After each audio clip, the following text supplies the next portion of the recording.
우리가 계속해서 룻기의 말씀을 함께 살펴보는 가운데 지난 7주 동안 룻기를 강의를 했습니다. 우리 싱글랜드 신앙의 삶에 많은 은혜가 되고 있습니까? 그러세요? 네. 전반기에 우리가 요한계시록 말씀을 계속 다루었습니다. 좀 어렵기도 하고 무거운 주제가 있기도 했는데 조금 쉬어가는 의미가 있었습니다. 룻기를 처음 시작할 때에.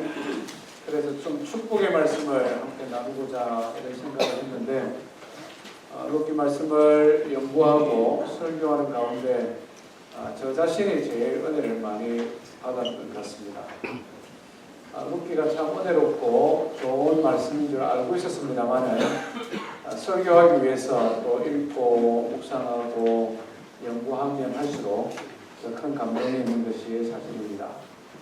특별히 지난주에 우리 베들레헴 축복의 공동체라는 말씀을 나누었는데 기억이 됐습니까? 한 주간 내내 저의 가슴에 울림이 있는 말씀이었습니다. 베들레헴 공동체가 어떤 마을이었습니까? 하나님의 은혜와 사랑을 증거하는 정인의 공동체였죠. 이 모든 일에 우리가 정인이다, 이렇게 정인하겠다 이렇게 말하는 베들레헴의 장로들과 그런 사람들의 마음 또 그들의 고백이 있었습니다. 뿐만 아니라 베들레헴 공동체는 축복의 공동체였죠. 우리가 살펴본 것처럼 보아스와 룻이 결혼을 하게 되었을 때에 온 동네 사람들이 진심으로 축복했습니다. 남의 잘된 일 보면서 배 아파하는 사람도 있을 수 있는데 전혀 그렇지 않았죠. 진심으로 축복했습니다. 하나님의 이름으로 축복했습니다. 베들레헴 공동체는 정인의 공동체요 축복의 공동체였습니다. 우리 교회를 이런 교회로 세워가기를 원합니다.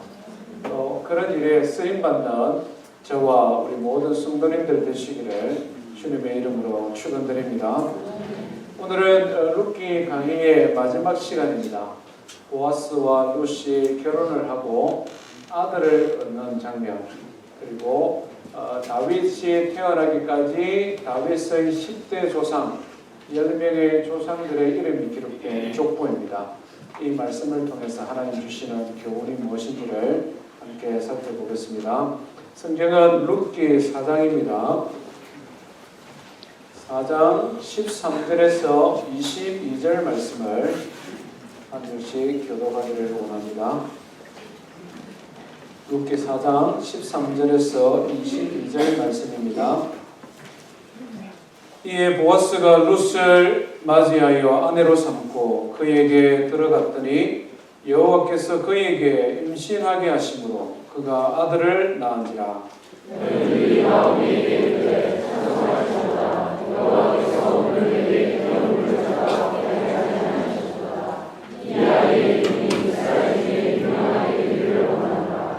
이는 내 생명의 회복자이며 내 노년의 공경자라. 곧 너를 사랑하며 7 아들보다 귀한 내 며느리가 낳은 자로다니라.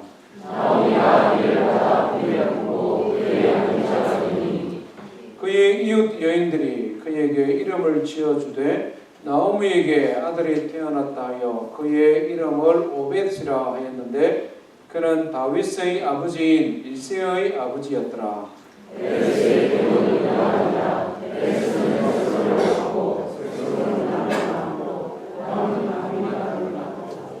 암미나답은 낫손을 낳았고 낫손은 살몬을 낳았고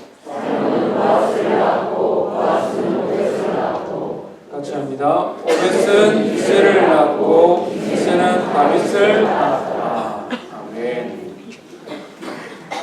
보아스와 나오미가 결혼을 하고 난 다음에 1년쯤 되었을 때 일어난 사건입니다. 어떤 사건이 있었습니까? 아들을 낳았죠. 13절에 보니까 여호와께서 그에게 임신하게 하심으로 그가 아들을 낳은지라 이렇게 기록을 하고 있습니다. 아들을 낳았는데 베들레헴의 여인들이 모여왔습니다.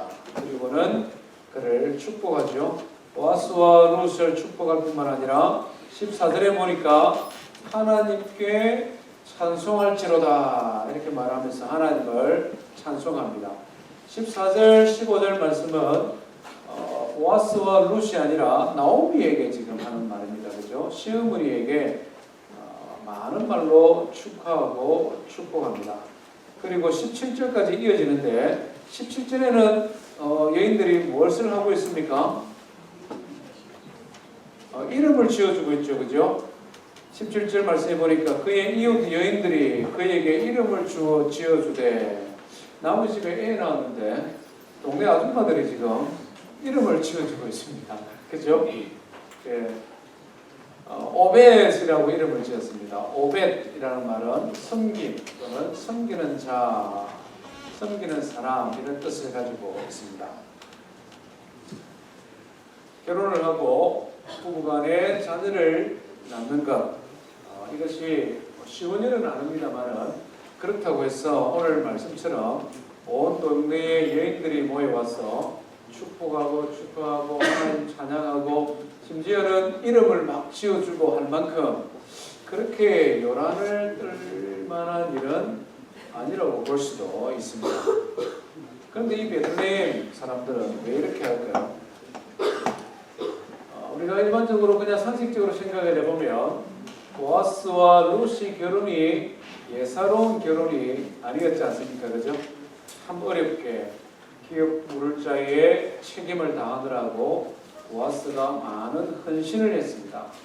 그런 결혼이기 때문에 이렇게 축하해주는 의미가 있습니다.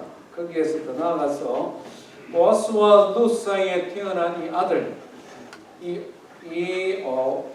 오벳으로 말미암아 많은 사람들의 인생이 이렇게 삶이 변화되어졌기 때문에 더 의미를 부여하고 축복하고 있다 하는 것을 알 수 있습니다. 이 오벳이 태어남으로 말미암아 몇몇 사람들의 인생이 완전히 변화되었습니다. 가장 대표적인 사람은 엘리멜렉이라는 나오미의 남편이요 룻의 시아버지입니다. 이분은 이미 돌아가신 지가 적어도 한 10년이 넘은 사람입니다. 그런데 이 아들 오벳이 태어남으로 말미암아 엘리멜렉이라는 이미 죽은 이 사람의 인생이 변화되어졌습니다. 그렇지 않습니까? 엘리멜렉의 두 아들이 동시에 죽어버림으로 말미암아 이 집안은 문을 닫게 되었습니다.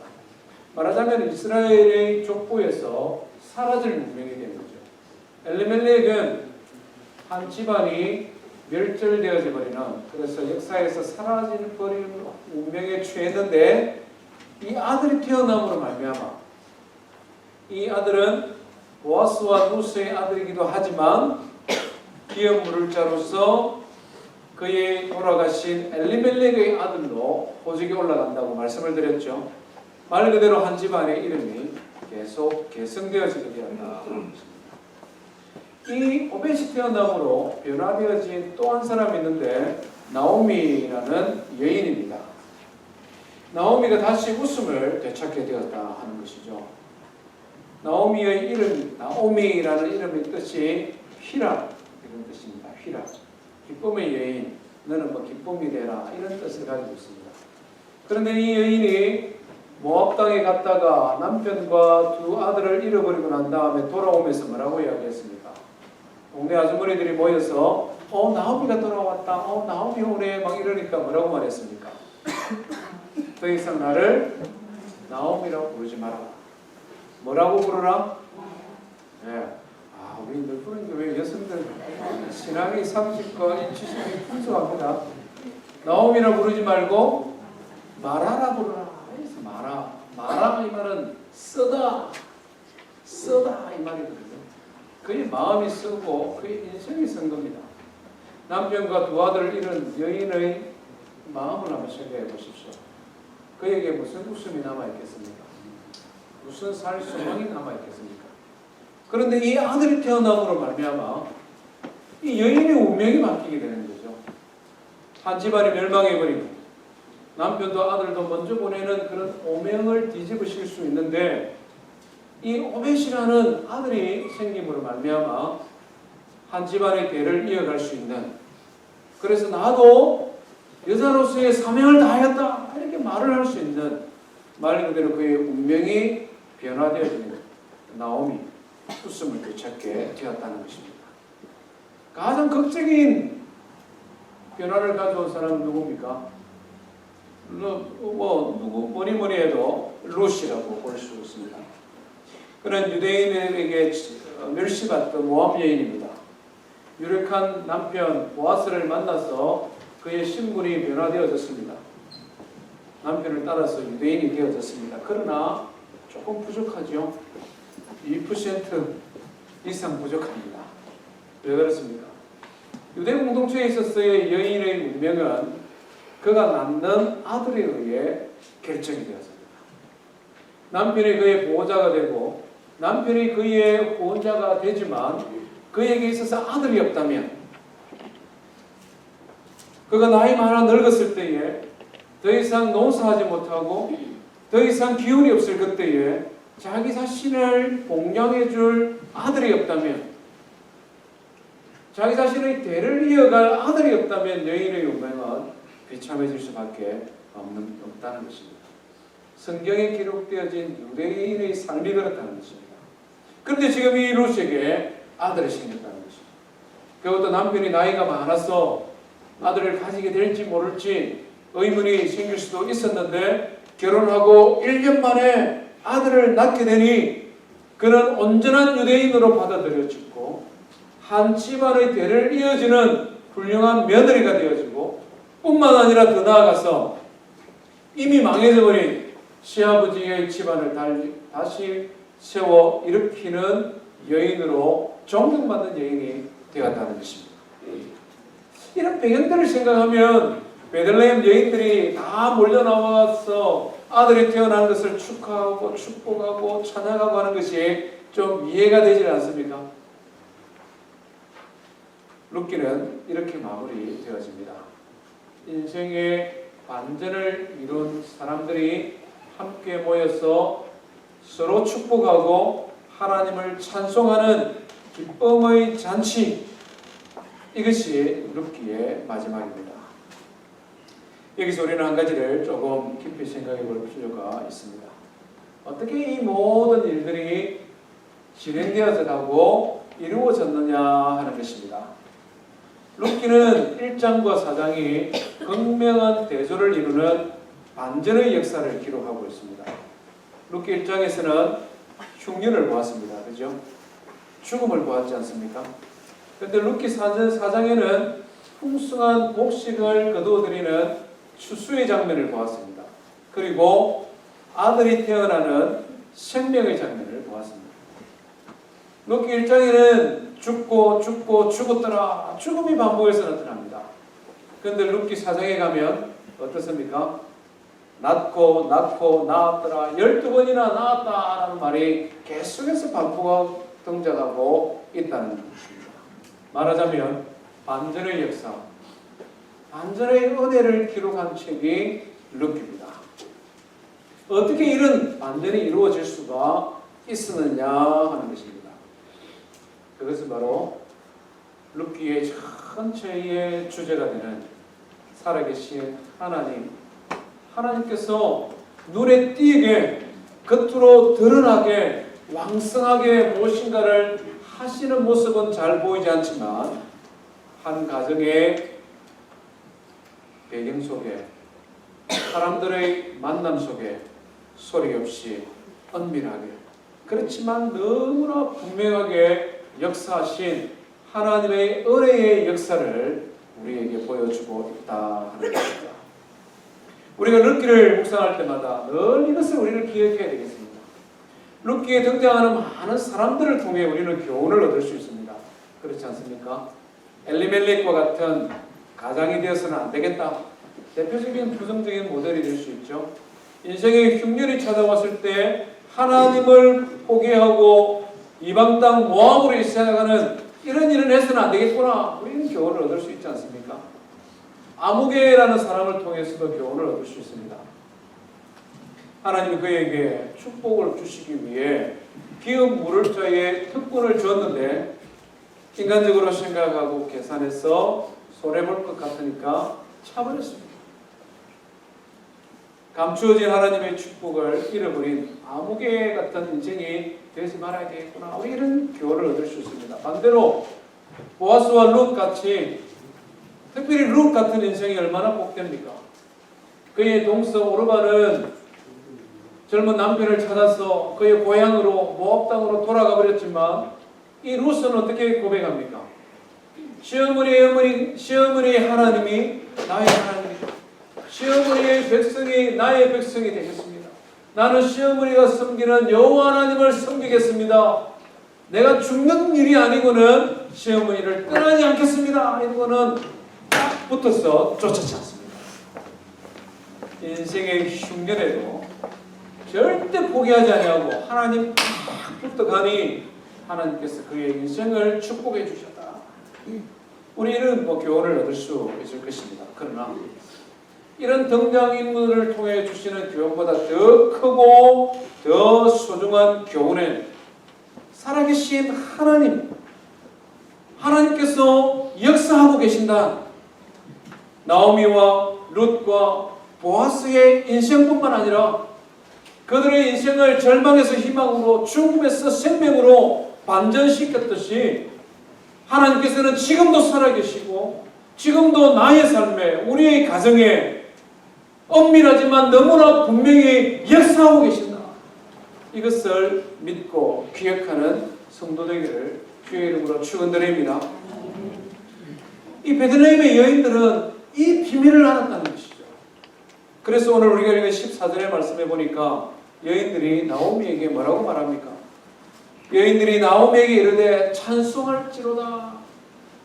여호와께서 며느리와 사이가 아들을 낳았네요. 축하합니다. 이 정도까지 안 내고 그렇게 끝내버리질 않았습니다. 여호와 하나님 앞에 찬송합시다. 하나님께서 이 모든 일이 되게 하셨습니다. 당신들의 생명을 지켜주신 것도, 유력한 남편을 만나게 해주신 것도, 1년 만에 아들을 주신 것도, 모든 것이 하나님께서 하셨으니 그 하나님을 함께 찬송하십시다. 이렇게 지금 찬양하며 함께 찬양하자고 권면하고 있지 않습니까? 우리의 신앙생활 역시 이렇게 하나님을 찬양하는 신앙이 되기를 원합니다. 기쁘고 좋은 일이 있을 때뿐만 아니라 슬프고 괴로운 일이 있을 그때에도 실망하고 좌절하지 말고 우리의 인생의 삶을 극적인 반전의 역사로 이끌어 가실 수 있는 힘이 있고 능력이 있고 그만큼 우리를 사랑하시는 살아계신 하나님, 그 하나님을 믿고 의지하는 마음으로 하나님을 찬송하는 저와 우리 성도 되기를 주의 이름으로 축원드립니다. 이 베들레헴 여인들이 하나님을 찬송합시다 라고 말을 했는데 여기서 그들이 고백하는 하나님에 대하여 조금 더 깊이 오늘 들어가 보려고 합니다. 13절과 14절에 보면 하나님을 찬송합시다 이렇게 끝내지를 않고 구체적으로 하나님의 이름을 지금 이 여인들이 언급을 하고 있습니다. 13절에 보니까 여호와께서 이렇게 말합니다. 14절에도 보니까 여호와께서. 사실 우리가 지금까지 여호와 하나님에 대하여 룻기에서 별로 강조를 안 했습니다만은 룻기 전체를 읽어보면 여호와라는 말이 계속 반복해서 나타나고 있는 것을 보게 됩니다. 룻기 1장 6절에 처음 여호와라는 말이 등장합니다. 8절, 9절, 13절, 17절, 21절에는 두 번씩이나 여호와가 언급됩니다. 룻기 1장에만 여호와라는 말이 6번 등장합니다. 그리고 룻기 4장까지 올 동안에 15번 여호와라는 이름이 반복되어집니다. 베들레헴에서 신앙생활했던 사람들은 하나님 이렇게 그냥 하나님 일반적인 명사거든요. 하나님 이렇게 그냥 고칭하지 아니하고 구체적으로 하나님은 하나님이신데 어떤 하나님이냐? 여호와 하나님, 하나님의 이름 가운데 여호와라는 이름을 계속해서 반복해서 말을 하고 있다 하는 것입니다. 이유가 있다. 왜 베들레헴의 사람들은 하나님의 이름, 특별히 여호와라는 이름을 좋아하고 그 이름을 계속해서 고백하고 하나님을 찬양할 때도 그냥 하나님이 아닌 여호와 하나님을 찬양했을까? 여호와라는 말은 하나님의 이름입니다. 히브리어는 야훼라고 말하죠. 야훼. 야훼라는 단어가 처음 등장하는 것은 창세기 2장에서 등장합니다. 처음 창세기 2장에서 등장하는데 이 여호와라는 이름의 뜻이 무엇인가라는 설명을 하지 않습니다. 그런데 출애굽기 3장에 오면 하나님께서 이 야훼, 여호와 뜻이 무엇인지를 직접 가르쳐 주셨습니다. 출애굽기 3장에 보면 모세와 하나님의 대화가 많이 나옵니다. 이스라엘 백성들이 애굽 땅에서 종살이하면서 너무 괴롭고 힘들 때 하나님께서 그들의 아우성을 들으시고 모세를 구원자로 보내시죠. 모세에게 나타나셔서 말씀합니다. 모세야, 이스라엘 백성이 너무 고통스럽고 힘드니 내가 가서 그들을 구원해라. 이 모세가 뭐라고 말합니까? 무슨 말씀합니까 하나님? 나는 지금 도망자의 신세고 나는 양을 치는 목자에 불과하고 내가 아무 힘과 권세가 능력이 없습니다. 몇 가지 표정을 보여주십니다. 그래도 말 안 듣습니다. 모세가 하나님께 뭐라고 질문합니까? 알겠습니다 하나님. 그렇다 치고 내가 갔는데 이스라엘 사람들에게 하나님이 보내서 왔다라고 물으면 그 사람들이 하나님이 누구냐라고 물으면 내가 뭐라고 대답해야 됩니까? 하나님 당신은 도대체 누굽니까? 말하자면 이렇게 물었어요. 그때 하나님께서 모세에게 뭐라고 말합니까? 나는 스스로 있는 자야. I am who I am. 이 말이거든요. 그때 나는 스스로 있는 자니라. 이 말씀이 야훼 이 말입니다. 하나님에게는 과거도 없고 현재도 없고 미래도 없는 모든 시간의 주관자가 되신 하나님, 알파와 오메가가 되신 하나님, 하나님께서는 모든 것이 현재에 일어나는 말 그대로 하나님에게는 영원한 현재만 있는 시간의 주권자 되신 하나님이라고 가르쳐 주셨습니다.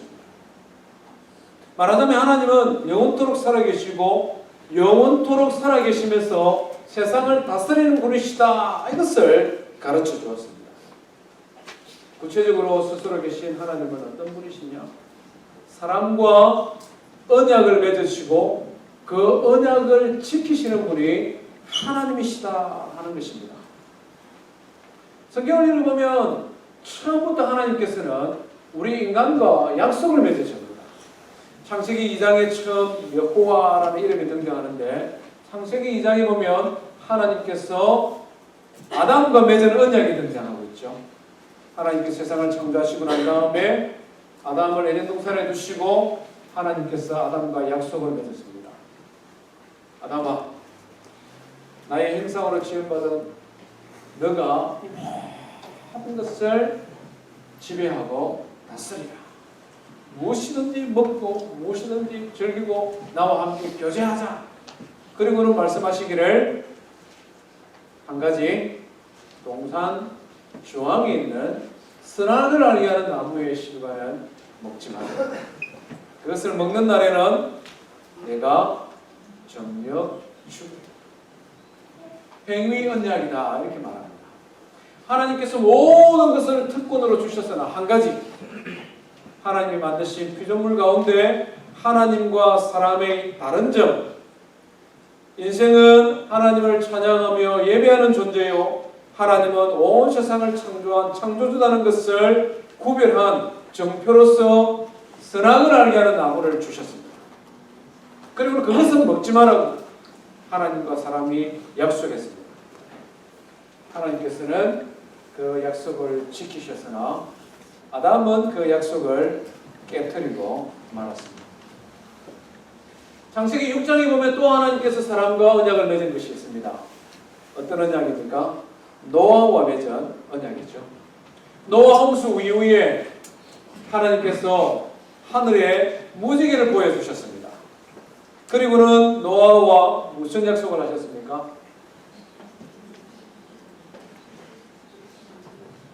다시는 물로서 세상을 심판하지 아니하리라.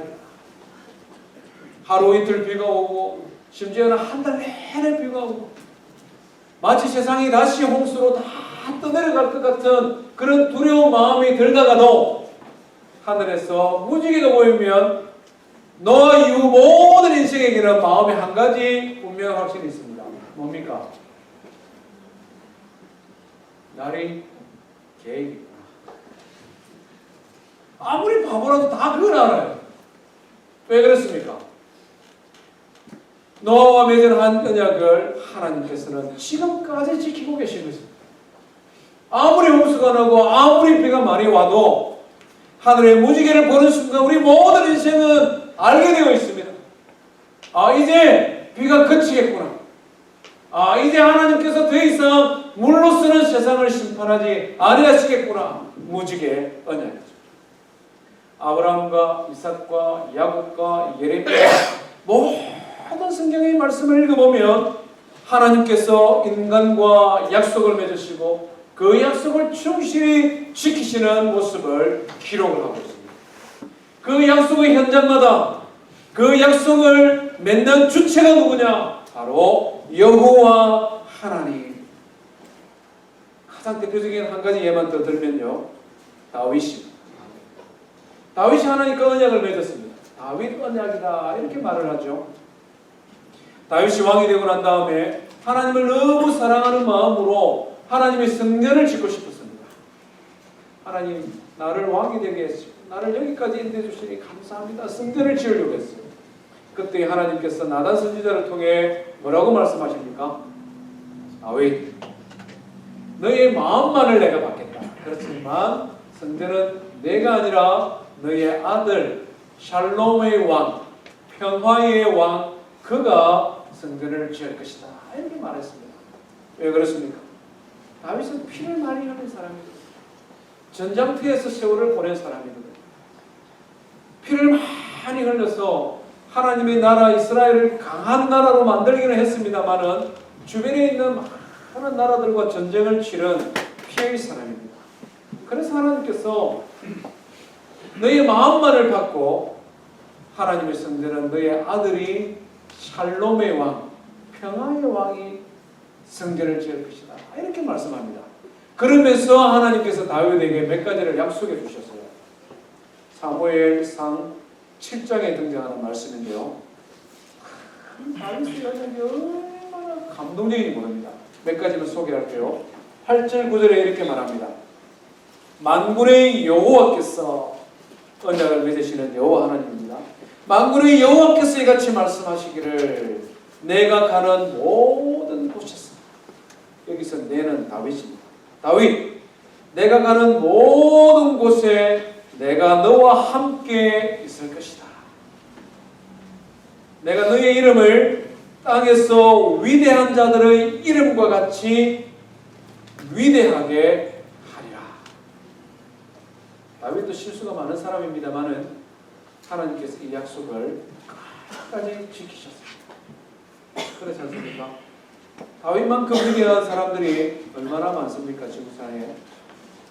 위대한 사람들처럼 너의 이름을 위대하게 할 것이다. 12절에 보니까 내 수 안에 차서 빨리 안 죽고 하나님이 살게 하신 만큼 살도록 지킨다 이 말씀입니다. 내 수 안에 차서 내 조상들과 함께 누울 때에 내가 내 몸에서 난 내 씨를 내 뒤를 이어 왕이 되게 할 것이다. 다윗이 실수가 있고 범죄함도 있었지만 너의 이름, 너로 말미암아 세워진 다윗의 왕위가 그의 후손들에게 끝까지 연결되었을 것이다. 이걸 약속하고 있습니다. 16절 말씀에는요, 놀라운 약속이 맞습니다. 내 집과 내 나라가 내 앞에 있어서 영원히 보존되고 내 왕위가 영원히 견고하리라. 우리 인생에게는 영원이라는 말을 적용할 수가 없습니다. 유한한 인생, 영원이 뭔지도 모르는 것이 인생이지 않습니까? 그런데 지금 하나님께서 다윗에게 영원에 대한 말씀합니다. 내 왕위가 영원히 견고하리라. 이것은 다윗의 후손으로 오실 예수 그리스도에 대한 약속의 말씀입니다. 다윗의 후손으로 예수님이 태어나셨지 않습니까? 인생은 죽고 죽지만 다윗의 후손으로 오신 예수 그리스도 그분은 영원히 살아서 만왕의 왕이요 만주의 주로서 지금도 세상을 다스리고 계시지 않습니까? 그런데 그분이 다윗의 후손이라는 말입니다. 참 놀라운 약속의 말씀이 아닐 수 없습니다. 하나님께서는 다윗과 언약을 세우시고 이 언약을 다윗의 당대뿐만 아니라 솔로몬의 때뿐만 아니라 그의 사후 2000년이 넘어서 이 땅에 예수 그리스도가 태어나고 예수 그리스도가 부활하고 장차 예수 그리스도가 재림하실 그날까지 하나님께서 다윗과 세운 언약을 기억하시고 끝까지 지키신다는 약속의 말씀입니다. 우리가 성경을 읽어보면 성경은 처음부터 끝까지 하나님과 하나님의 백성 사이의 언약, 약속의 말씀입니다. 그래서 구약이라고 이야기를 하고 신약이라고 말하지 않습니까? 구약이 무슨 뜻입니까? 오래된 약속의 말씀. 예수님이 태어나기 전에 이스라엘 백성들과 맺은 오래된 약속의 말씀. 신약은 뭡니까? 새로운 약속의 말씀. 예수 그리스도를 통하여 예수 그리스도를 믿고 하나님의 자녀가 된 모든 민족, 모든 나라와 맺은 새로운 약속의 말씀. 이것이 바로 신구약 하나님의 말씀이라는 것입니다. 성경을 읽어보면 철저히 성경은 우리 인생과 약속을 맺으시고 그 약속을 신실하게 지키시는 하나님에 대한 증거의 말씀이다 하는 것입니다. 혹시 오늘 이 자리에 예배하는 성도님들 중에 나는 하나님과 약속 맺은 거 없는데 혹시 그런 분 있습니까? 우리 역시 여호와 하나님과 언약 관계에 있는 사람이라는 것을 성경은 우리에게 가르쳐 줍니다. 예수님께서 십자가에 달려 가시기 전날 유월절 만찬을 하시면서 뭐라고 말씀하셨습니까?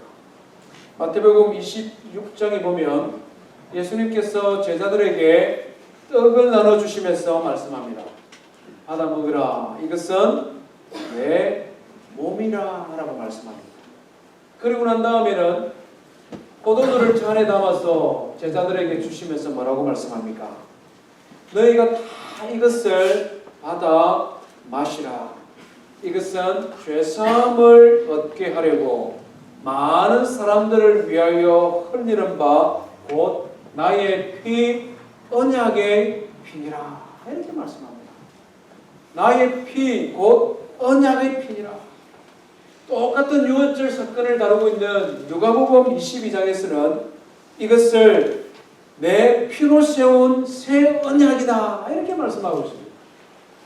말하자면 예수님의 십자가에 달려 죽으심과 예수 그리스도의 십자가에 달려 죽으심으로 말미암아 우리 인생의 모든 죄가 용서받고 마음으로 믿고 입으로 시인하여 고백하는 자들이 구원을 얻는다는 이 사실을 믿는 사람, 이것은 바로 예수님께서 당신의 피를 통하여 세운 그 언약에 동참하게 되는, 그 언약의 백성이 되는 증거로 우리에게 주신 말씀이다 하는 것입니다. 우리는 가끔 신앙생활 하면서 구약 성도들을 부러워할 때가 있습니다. 하나님께서 나타나셔서 말씀하시기도 하고 하나님께서 제사장들과 선지자들을 통하여 약속을 맺는 이런 장면을 보면서 야, 하나님과 이스라엘 백성들은 만나서 약속도 하고 정말 친밀한 관계인 것 같처럼 이렇게 우리가 생각하는 경향이 있습니다. 그러나 성도 여러분, 구약시대의 이스라엘 백성들과 맺은 언약보다 예수님께서 우리와 맺은 언약이 얼마나 더 소중한 언약입니까? 하나님께서는 구약의 백성들과 언약을 맺으면서 짐승을 잡아 언약을 맺었습니다. 하나님과 백성들이 약속을 하며 소를 잡기도 하고 양을 잡기도 하고 그 짐승의 피를 가지고 맹세하고 그 약속을 지켰습니다. 그러나 새 언약은 짐승의 피가 아니라 예수 그리스도의 피라는 것입니다. 하나님이신 그분이 친히 사람의 몸을 입고 이 땅에 태어나셨을 뿐만 아니라 이 땅에 오셔서 동행하여 주셨을 뿐만 아니라 마침내는 자신의 몸을 십자가에 찢으시고 자신의 피를 십자가에 흘리심으로 말미암아 그것을 믿는 하나님의 자녀들과 피의 언약을 맺어 주셨다는 것입니다. 그래서 그것을 믿는 자마다 예수 그리스도의 피의 언약을 믿고 그것을 입으로 고백하는 자마다 하나님의 자녀가 되는 권세를 우리에게 주셨고 우리는 하나님의 언약의 백성으로 오늘 하루도 살아가고 있다는 것입니다.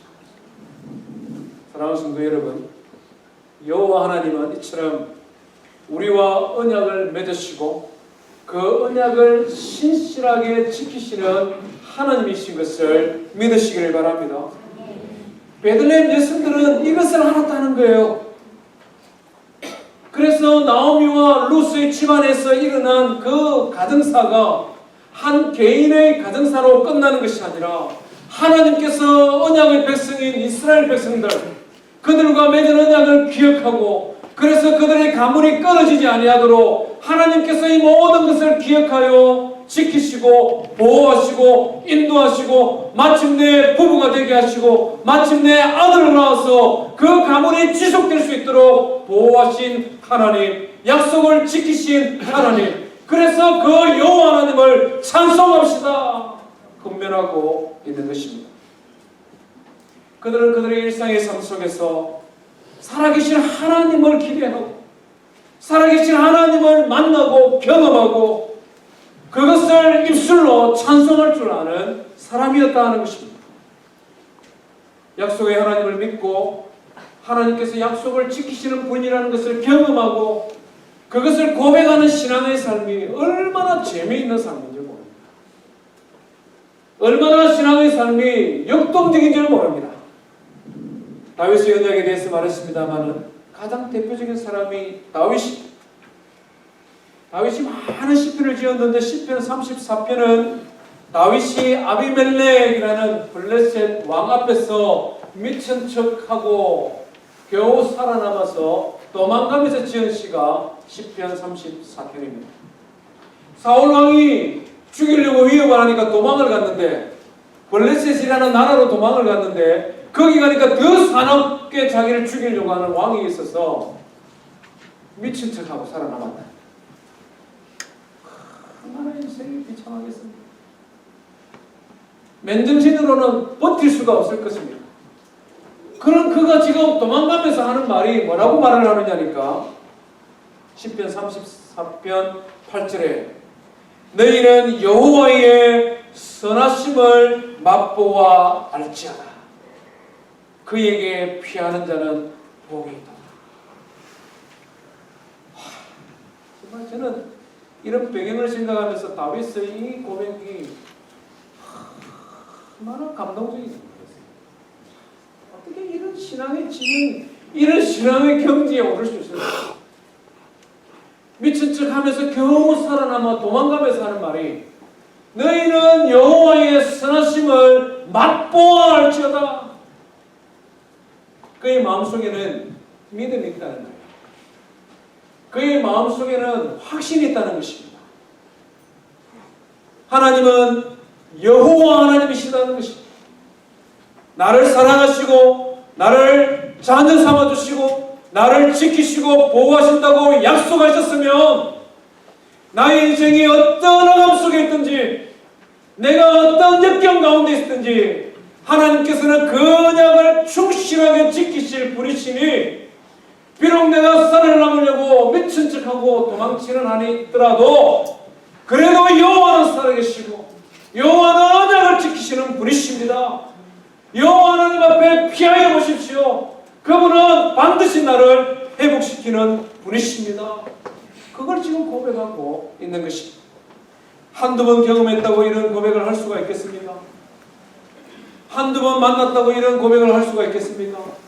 그의 신앙의 삶에, 그의 일상의 삶에 그가 늘 살아계신 하나님, 약속을 하시고 약속을 지키시는 하나님을 경험하고 그것이 사역하니까 그의 마음에 확신이 생기는 거예요.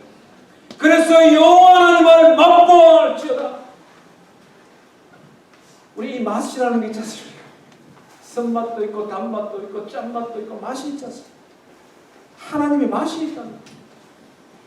하나님께서 기쁘고 즐거울 때는 단맛도 있고, 하나님께서 나의 인생을 사망의 엄청난 골짜기에 두실 때는 쓴맛도 있고, 하나님께서 나의 인생을 극적으로 반전시켜 주실 때는 너무나 미칠 듯이 즐거운 맛도 있고, 우리 하나님은 무미건조한 그냥 우리의 생각 속에, 우리의 상상 속에 머물고 있는 추상적인 하나님이 아니라 우리 개개인의 일상의 삶 속에서 늘 살아계시고 늘 경험할 수 있는, 그래서 맛으로 느낄 수 있는 하나님이라고 지금 고백하고 있는 것입니다. 그가 10절에서 이렇게 고백합니다. 젊은 사자는 궁핍하여 줄일자는 여호와, 약속을 지키시는 하나님을 찾는 자는 모든 좋은 것에 부족함이 없으리로다. 나오미와 루시는 하나님을 맛보아 알았던 여인들입니다. 인생의 쓰리쓴 경험 속에 엄격하신 하나님, 죄를 미워하시는 하나님을 그들은 맛보았습니다. 기가 막힌 상황 속에서 절묘하게 보아스를 만나게 하고 그가 기업 물을 자에 책임을 지고, 그래서 가정이 회복되어지고 아들까지 얻게 되어지는 인생을 반전시키는 살아계신 하나님을 맛보아 알았던 사람들입니다. 우리 성도님들은 어떤 하나님을 맛보고 있습니까? 올 한 해 어떤 하나님을 경험하셨습니까? 한 해가 마무리되어가는 시점에 오늘 우리가 맛보고 아는 하나님은 어떤 분이신지를 한번 뒤돌아보았으면 참 좋겠습니다. 하나님을 맛보고 아는 사람은 신앙생활이 다릅니다. 힘이 있습니다. 즐겁습니다. 보람이 있습니다. 기쁩니다. 흑암 속에서도 절망하지 않습니다. 낙심할 만한 일인데도 낙심하지 않습니다. 왜? 하나님이 상황을 반전시켜 주실 것을 믿기 때문에 그렇습니다. 자녀들이 방학을 하고 집에 돌아와서 있습니다. 한 일주일 돼 가는데 한 만나면 자꾸 물어봅니다. 1년 동안 어떻게 지냈냐? 하나님은 어떤 하나님이셨냐? 물어봅니다. 딸이 3학년인데 1학기를 마쳐서 졸업하면 취업은 어떻게 되나? 이런 거 걱정이 되잖아요. 우리 한국 사람들은. 그래서 이것도 좀 공부 더 하고 저것도 좀 더 해서 좀 선택의 길을 넓혔으면 좋겠다 싶어서 뭐 더블 메이저도 하든지 아니면 마이너를 하든지 막 푸시를 하는데 다른 막 요지부동입니다. 자기 경기 너무 좋고 잘하고 있는데 왜 자꾸 아빠 이거 더 해라고 그러냐고. 야, 이런 가능성을 좀 키워놔야 되지 않느냐. 오늘 아침에 결정적으로 못을 박아. 밥을 먹으면서 탁 못을 박아보는데 자기는 하나님 확실히 믿는데.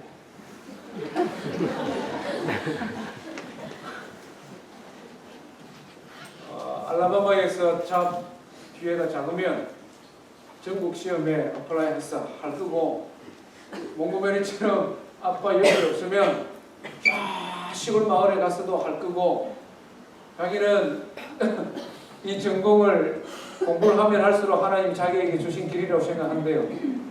그렇기 때문에 어디서든지 나는 이 일을 하고 하나님께 영광 돌릴 텐데 아빠 너무 걱정하지 마시라고. 못을 탁 하고 갑자기 그냥 믿음 없는 아버지죠.